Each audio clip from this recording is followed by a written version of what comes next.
are you this morning? Very good. My dear Kyle, welcome back.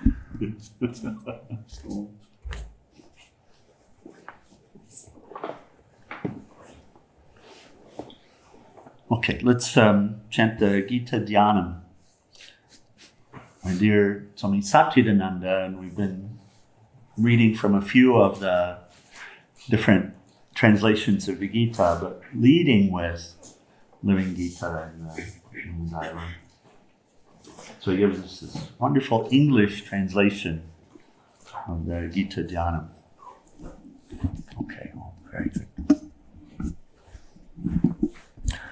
Oh, sorry? Do we need a few more printed? Would you do an update? I did. Well, please check them. Apparently we're missing in a couple. They might be sure dug that it was way on in me. somewhere. Oh, yeah, there it is. Okay, cool. Oh, thank you. Did everyone have one? Did they all have one? Okay. And then I guess we're good for now.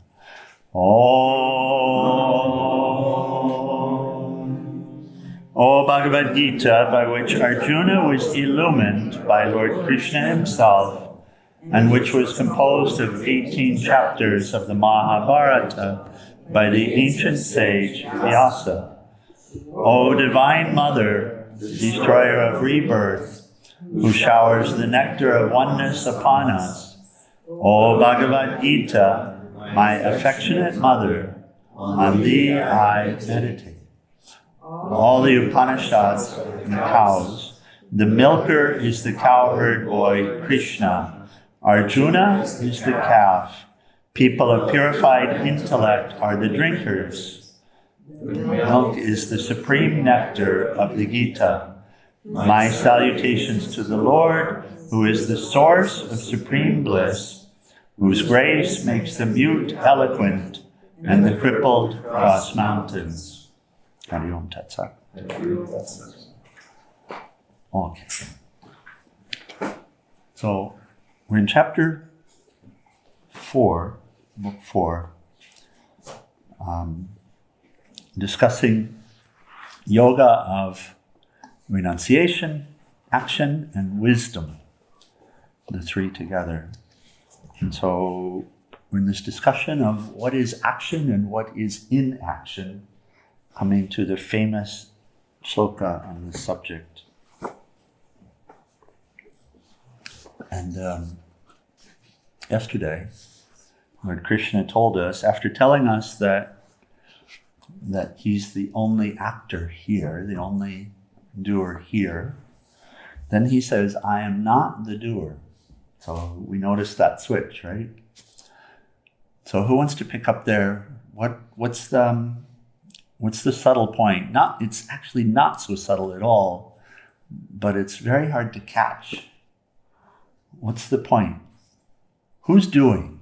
What is he sharing? Who's doing? Nature is playing out. The Buddha is playing out. So whose nature is it? Well, that is his nature. Krishna's nature. So Krishna sets the wheels in motion, as it were. So Krishna's nature is acting. But also, Krishna, where is not acting? He says, I am not the doer.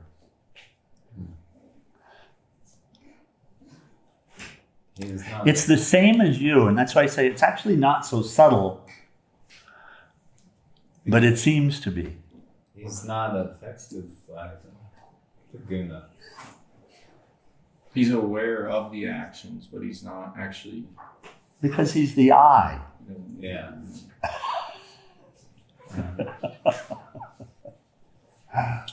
He's the observer.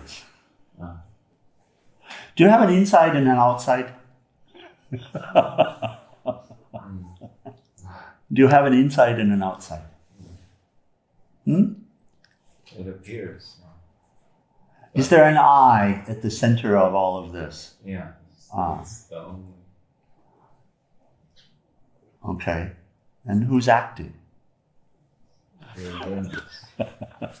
The gunas, yeah. It's true.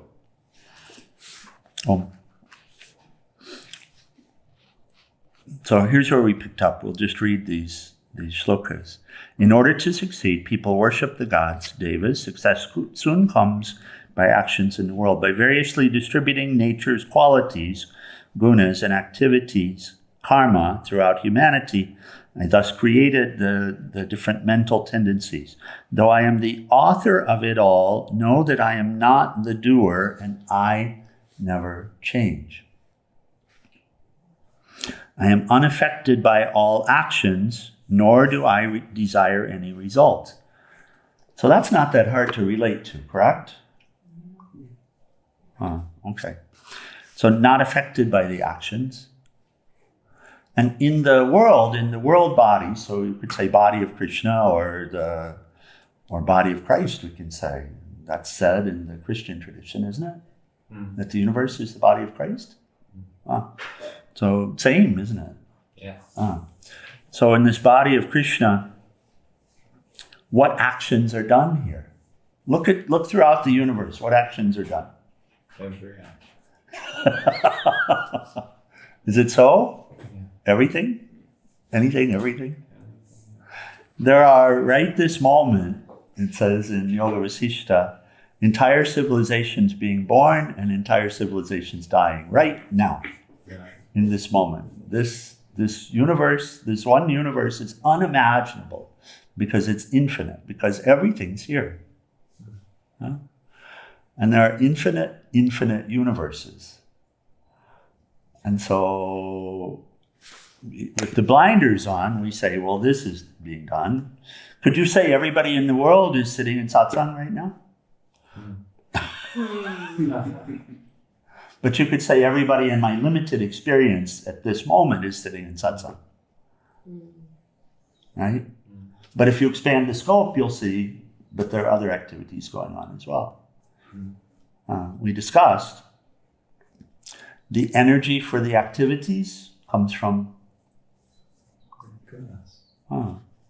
the motivation for the activities comes from the gunas.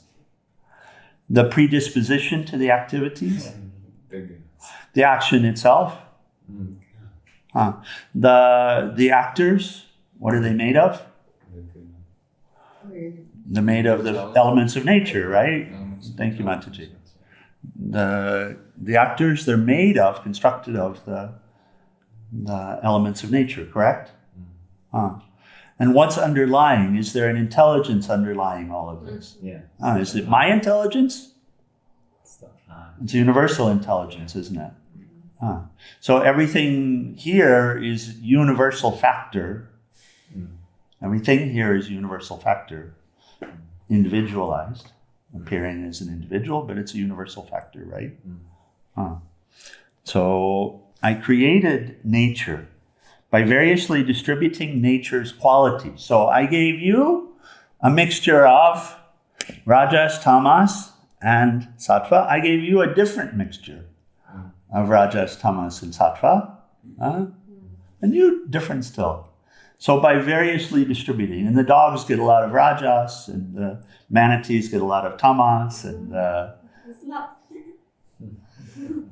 sloths and the slugs a lot of tamas. The tigers get a lot of rajas. Variously distributing. The grass, sattva. Lots of sattva in the grass. Cows, sattva. Cows, sattva. By variously distributing nature's qualities. And also the inclination. So when we look at humanity, we see different interests, right? And those different interests are in the mind, yes? So also nature's qualities distributed. So by variously distributing all of these, I am the author of it all. Does that make sense? I am the author of it all. Yeah? What does the author do? Right. The author writes the book, right?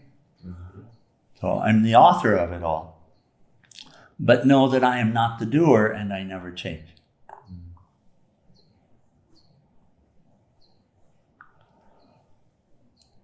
Inside, outside.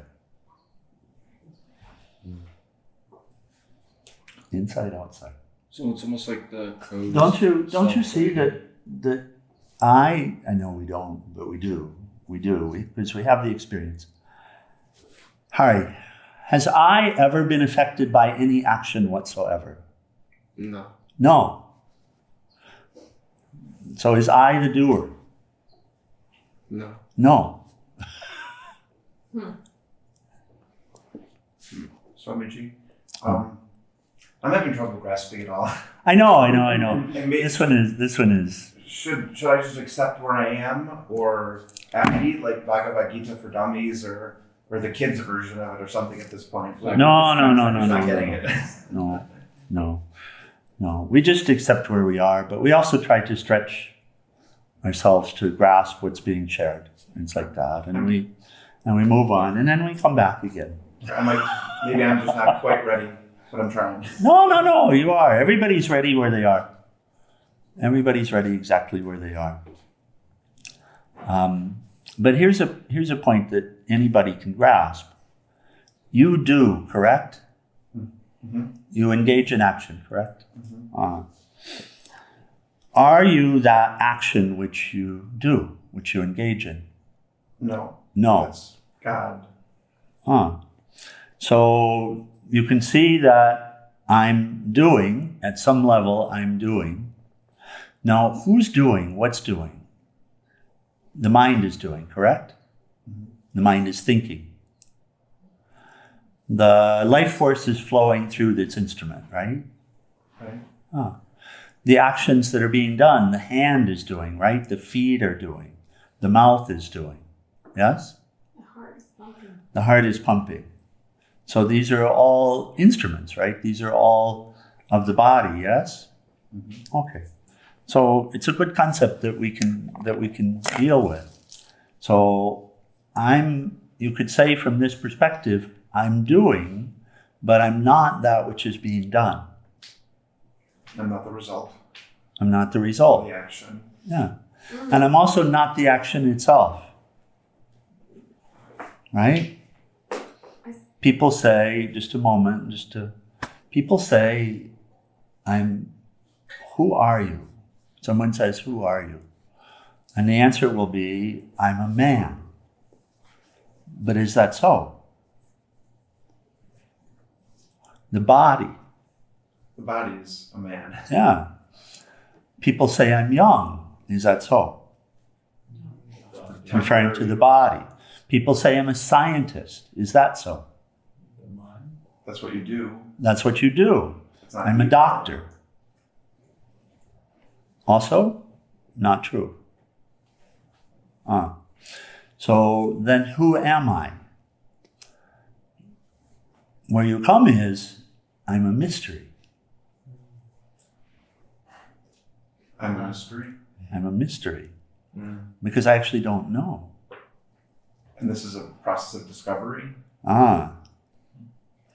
And you can catch it, some of it right now. Because if you're not what you do, then who are you? You don't know. You don't know. So is life a process of discovering who you are? I am on that journey of discovery. Clearly. Clearly. So there's something to work with. Okay, thank you. That was better for me. Okay. I'm unaffected by all actions, nor do I desire any results. We'll come back. Oma Devi. Whoever experiences this quality in me is also free. This speaks to yoga, and this is, in our paths, this is an important point that's being explored now. So the Lord's situation is actually the same as ours. The Lord is doing, we could say, but it's not really true that the I is doing. The mind is thinking. The hands are moving. The feet are walking. The wind is blowing. The earth is erupting. All of this is happening, but all of this is happening in nature, right?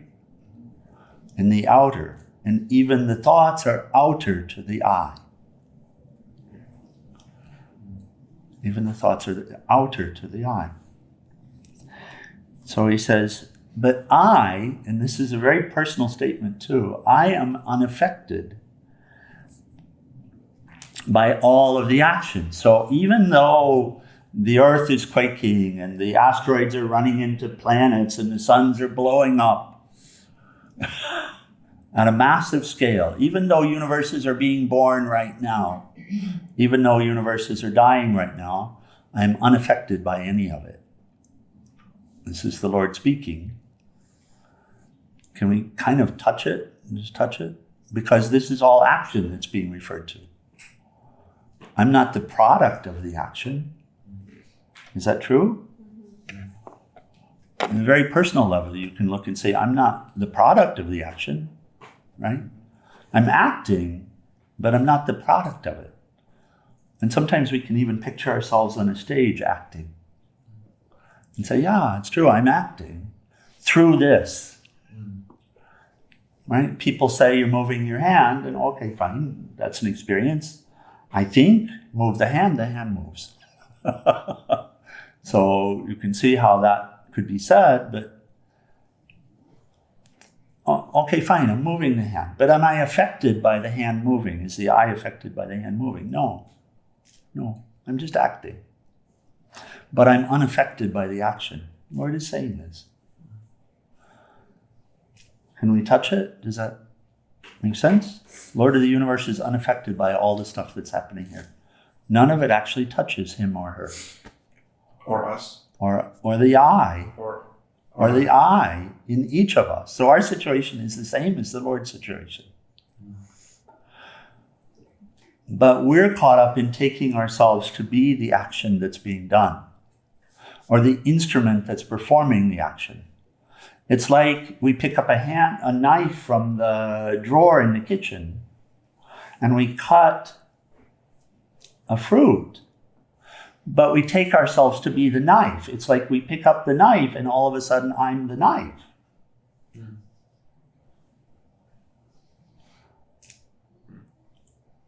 Or a good example too is the car one. Yeah. There's a superimposition happening there. Does that make sense? A superimposition. As soon as I pick up the instrument, it's like I become the instrument. But here, when we look at it, we see, but I'm not the instrument, right? Oh. So Lord also is saying, I created the instruments. They're of my own nature. They're like my skin. I created the instruments. And the instruments are doing. I set the whole system in motion. I animated the knives in the kitchen.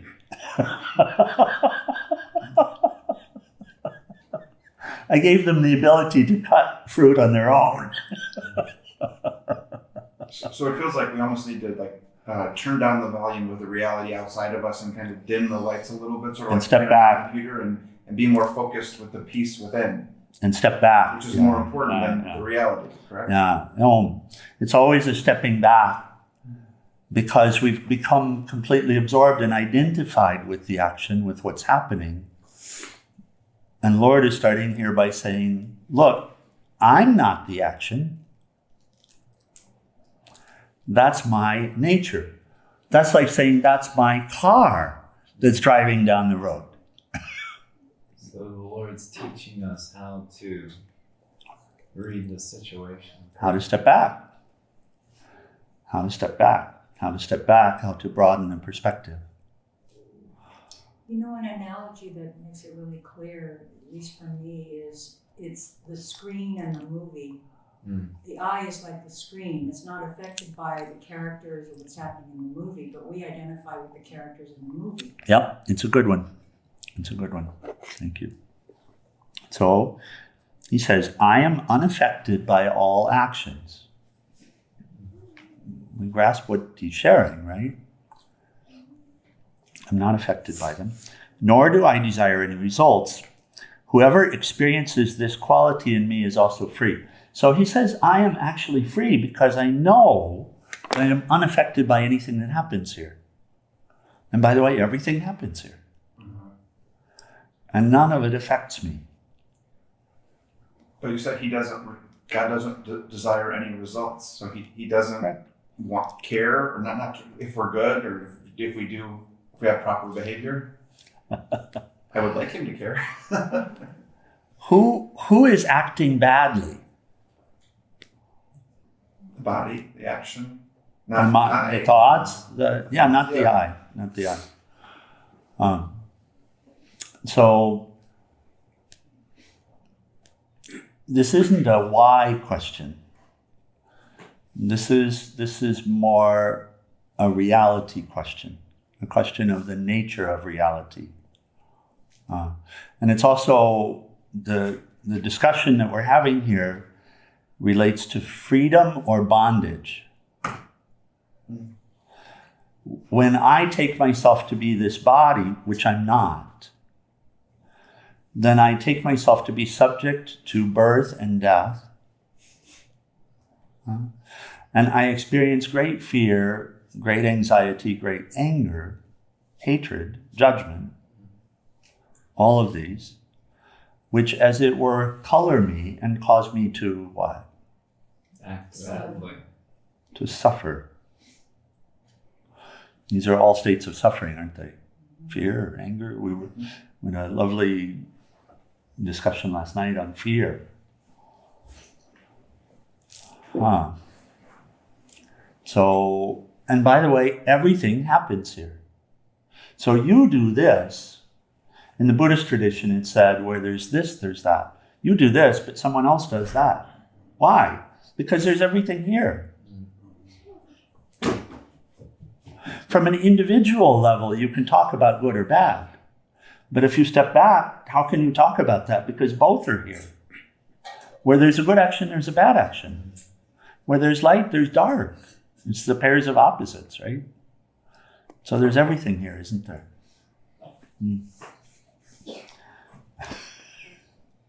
And we miss the relationship. Everything's interrelated, isn't it? And the Lord, by the way, is saying, this is all my nature distributed. According to the gunas, according to the inclinations. This is all my nature distributed. So if it's all the Lord's nature, tell me which part of the Lord's nature is good and which part of the Lord's nature is bad. Mm-hmm.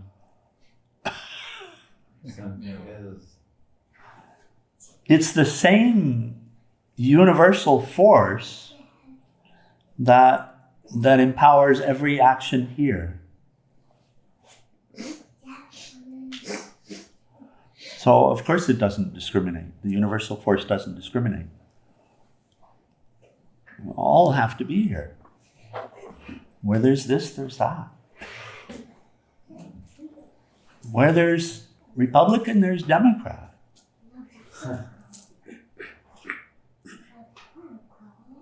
Where there's good, there's bad. Where there's bad, there's good.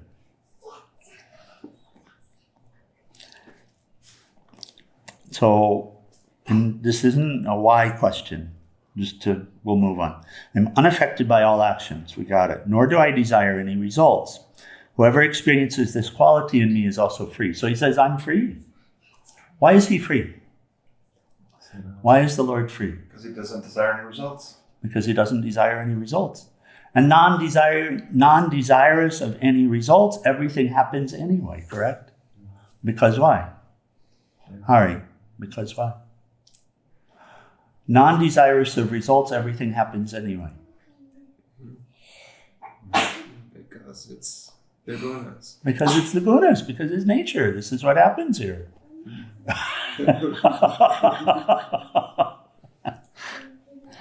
Even the ancients who realized this freedom from all duties nonetheless continued to work in the world. Like those sages, you too should continue to act. Even the sages are sometimes confused about action and inaction. However, I'll tell you now what action is, and you'll be freed from evil. Distinguish between right action, wrong action, and inaction. The way of karma is nearly impossible to understand. Commentary. It's important to discriminate between appropriate action, forbidden action, and inaction. Note the three: right action, wrong action, and inaction, or the actionless state. Scholars argue about the meaning of this shloka, but the majority think Krishna speaks of what is to be done, what is not to be done, and what is not doing anything. And this is explained in the next shloka, and this is the famous one that most of us might have heard of. The person is wise who sees the inaction in actions and the action in inaction. He or she is a yogi and can accomplish everything. Here's the sutra again, and let's take a quick shot at it, and then we'll read the commentary. The person is wise who sees the inaction in actions and the action in inaction. He or she is a yogi and can accomplish everything. So just take a shot with it. Where is the inaction in actions? The eye observing. Very good. Sakshi. Very good. Is it always there? Yeah. It seems Very good. So if you can see that inaction in action, then you can find it in yourself. And you can identify with it. And you can be free. And the inaction is the peace that we feel? Yeah. despite that action It's is the going peace on? in the center. So instead of mentally being fired up and all this things going on with action, that's action in action. That is inaction in action. Inaction is at the center of action, then you could say. Peace, when is peace here? When is peace here with you? When my mind isn't racing a million places Right, trying to do something. right. That's when you experience peace. Mhm. But is peace always there? Yes. Okay. It's just not experienced sometimes. Right? Right? We see, because we get caught up in the action. But at the same moment as we're caught up in the action, peace also resides at the center of it. Inaction is at the center of it. Because we're identifying so much with the action, we get really caught up in it. Oh. That's it. Now, this is something you can work with, see? Because you can catch that inaction is at the center of the action. And the I is not actually acting. The I is observing the action. Oh. And then, where is action in inaction? Selfless service. This one's perhaps harder to see. If someone says, I will not do, and sits instead of doing their duty, then you could say that's inaction, but is karma being accrued? Yes. Yeah. So it's actually action. Okay. So if it's balanced. So there's a way out being given by this shloka. The way out is to act and to identify with the I. If you refuse to act, you create so much karma by refusing to do your duty, and tamas, which is darkness, that it's very hard to identify. And from a practical standpoint, you see it, because generally speaking, we sit on the floor, we try to meditate. Meditating is very difficult unless the mind is prepared for meditation. Right? Because when you sit and the mind goes off everywhere instead of having sama, instead of being stable and balanced, there's really not meditation in the sitting. We're practicing meditation. We're preparing for meditation. The experience of meditation that we all have experience with is when we're acting, when we're involved in some action, and the mind is single-pointed on the action. So whether it's sports or listening to music or writing poetry or writing prose or mowing the lawn or, right? So meditation. Don't we all have the experience at some point where we do something and we experience happiness? Mm. Yeah. And if you look, you'll see that the mind is absorbed. And so the happiness that you're experiencing is your own happiness. I was telling Hari the other day that I was just folding my clothes, but I was so into it that I didn't realize somehow I stepped out of my body, and I just felt like seeing just me as an actor just doing something mundane, but outside it just I was amazed by everything, the physicality of everything. It was interesting how it just stepped out of my body for a second. We'll read the commentary. Shloka 418 says, the one who sees inaction in action and action in inaction is a wise person, a yogi.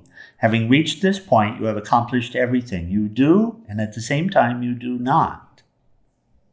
You do not, yet still you do. You sleep and sleep not. You eat, yet eat not. So on and on, two different things that look like opposites. But the wise person knows the difference. You see in action amid all the actions. That means you know that there are two different things in the same experience, two sides of the same coin. One acts, the other observes. The observer is the witness.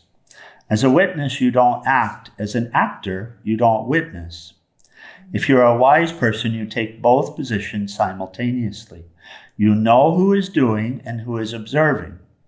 And because you know how to be the witness, then even though your body and mind may be doing things, you know it is not you who are acting.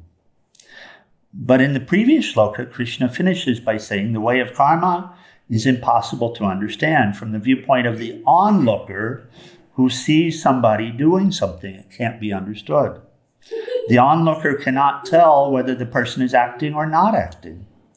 Only the one doing the action will know. He says this is very deep. To understand karma, one has to rise up to a certain level where it is possible to discriminate between correct action, wrong action, and inaction. A simple example is that of the lotus flower, which blossoms when the sun comes up. When the sun goes down, it closes. Is it the sun that causes the blossom to open in the morning and close in the evening? Ask the sun, why are you doing that? The sun says, I don't know anything. All I know is I'm here. I don't even come and go. It's you who says the sun rises and sets. I'm never up. I never set. I don't get upset. From your standpoint, you think I'm coming and going. Similarly, a yogi appears to be doing things, coming and going, accomplishing this and that. Sometimes he may even say he's doing things, but in fact it's nature making things happen. The yogi is a constant witness to it all. That way he or she understands the secret of karma. The yogi perceives action from the state of inaction, at the same time enjoying inaction in the midst of action. This may sound a little philosophical, it's nice to hear, but hearing is not enough. When you reach the stage where you experience this, then you'll say, yes, I know what he means. Prakriti, the manifested universe, is controlled by the three gunas. Our minds and bodies are part of that Prakriti, which is constantly moved by these three gunas, sattva, rajas, tamas, balance, restlessness, and inertia. But who are you really? You are the self, capital S self, you are the knower. You are not affected by Prakriti. You are completely different from it. That's why you say my mind and my body. When you say my mind has been disturbed, you're really right. It's not you, but your mind that's disturbed. But if you immediately add, and I'm really unhappy about it, that's not right. That's not the real you. But you insist, I'm unhappy because my mind is disturbed. If you were unhappy, you wouldn't even notice that your mind was unhappy. An unhappy or sick person can't recognize another unhappy or sick person. Only the sane person can discern if another is insane. If your very knowing itself were unhappy, you wouldn't be able to recognize the unhappiness of the mind. This means your knowing is always sane. For you are the knower, the awareness. You are aware of everything that's happening in your body and mind. This awareness never ceases to be. That is the constant, eternal, permanent you, the self. But unfortunately, you usually identify yourself with the mind or the body and talk in those terms. I was happy, I am unhappy, and so on. The true you, which is the self or Atman, doesn't do anything. The Prakriti you, which is nature operating through the mind and the body, does it. Here the action and the inaction, here is the action and the inaction at the same time. So what he's just shared, here is the action and the inaction at the same time. The nature I is acting. The mind, the body, right? Nature itself is acting. But the real I, the deep I, is not acting. It's observing, it's witnessing. Because it's seeing all of this action. It's seeing the unhappiness wave come through. It's seeing the joy that's experienced, right? It's seeing the argument that ensues. It's seeing the concord that comes. That means two eyes are there. Two eyes are there. The true I, the self, knew that my little I, body-mind, did this action. Even though you see me, body-mind, acting, I, the self, am not acting. Just my mind and body are doing. See? Inaction, inaction. Do you understand this? Sometimes. Right now. Yeah, now. If you can keep this in mind, it's surely very helpful. Practical, right? Mm-hmm. Even when you feel depressed, you can just pull back. That's that. Pull back. And ask, who is depressed? And you'll see it. That's the gunas, that's the mind, that's in the mind. That's some idea, I didn't get this, but that's not I. That's a show that's going on in the mind. It's a show, it's a play going on. I didn't get this. Now I'm playing the part of the victim. I didn't get this. I saved the day. Now I'm playing the part of the savior. How many parts can I play? Infinite. All playing in the mind. All playing in the mind and out in the field. Right? Acting, playing the role, picking up the cross, all of this. Who is depressed? Certainly it's not me. I know someone is depressed. Who? My mind. Why? Well, I told it not to do all that mischief. What can I do for it now? See how quickly you can separate away from identifying with your mind. It's very handy. You'll never get lost. You can rescue yourself from drowning in wrong identification. The very moment you separate from it, the agony is gone. There's agony in it. There can be agony in it. But the moment you step back from it and recognize, hey, I'm observing this. And this is just a passing show. This is the mind. This is not me. The moment you recognize it, what happens to the agony? Dissipates. Yeah. The pain. This is such a great understanding as it relates to pain or any experience here. The pain comes. Step back. Where's the pain? Was it there before? No. What's the cause of the pain? It's coming and going. Yeah. So disidentification. Even, he goes, it's like turning off the main switch and you become the person witnessing this deeper level of consciousness. You become that. This deeper level of consciousness is always here. There are 3 levels of consciousness. They're always here. This deeper level of witnessing is always here. It's always available to us. Even with pain, you burn your finger, feel the pain, then quickly take it from the fire. Then inquire, pain? Where does it come from? Who is complaining of pain? Who got burnt? Who knows that? As you start analyzing the pain disappears. Really. But when you identify with the body and mind which experiences the pain, then the pain does what? Comes back. It gets stronger. Stronger. And the agony intensifies. Yeah. Oh. There's so many stories that help to prove it, but I feel we each have this experience as well. As it relates to pain. Back up, don't identify with it. See it as a passing show, and what happens to the pain? Yeah, lessons. And lessons. Okay, we're at the close of this. But when you identify with body and mind which experience the pain, you're in agony. The minute you separate from it and start analyzing, it no longer affects you. If you get this point, it's very useful in day-to-day life. There's no need to get lost in all of the ups and downs. Is that helpful? Yes, Very absolutely. practical. Very much. Is it helpful? Yes. Something that you can relate to. And then, so you have some relationship with it now. And then you practice based upon whatever relationship you have with it.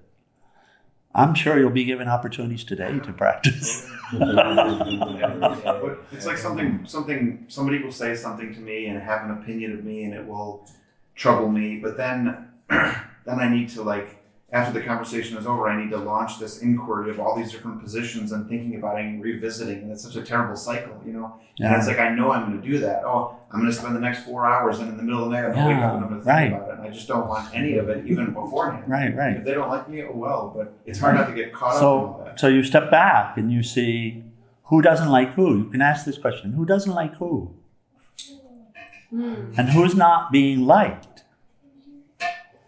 It's the mind, right? It's the thoughts, it's the actions that aren't being liked. That's not me.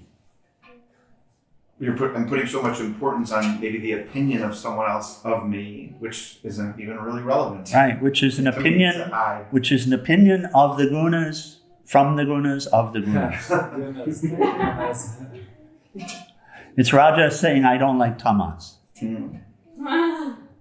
Or tamas saying, I don't like rajas. Right. So, and you can step back from it.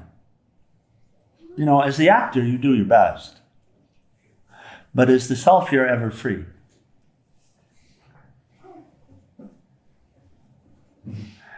And those are the 2 eyes, the apparent 2 eyes that we're dealing with. Both of them are right here, right now. I can step in and be the actor. I can step in and be that character. But I can step back and see, but I'm not. That's a play. That's this. It's that I. It's not I. And be unaffected by it. Oh, so for now, we can take it as a practice.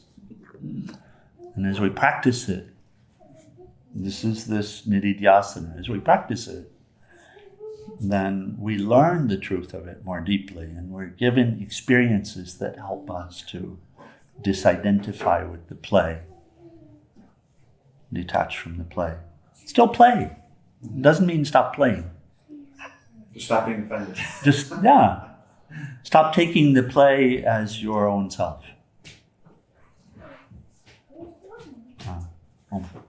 Okay, we should close.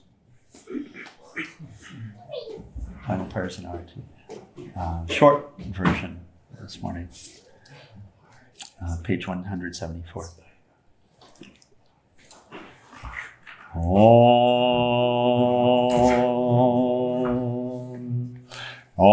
Trayambakam yajamahe Sugandhim pushtivardhanam Orvairukhameva bandhanam Mritor mokshyamamritata Om Trayambakam yajamahe Sugandhim pushtivardhanam Orvairukhameva bandhanam Mritor mokshyamamritata Om Trayambakam yajamahe Sugandhim pushtivardhanam Orvairukhameva bandhanam Mritor mokshyamamritata Om Shanti Shanti Shanti. O adorable Lord of mercy and love, let us abide in thee forever and ever. Humble Lord Sakri Shivananda Maharaj Ki, and for all of the gurus, saints, and sages of all traditions. Okay, let's rise right.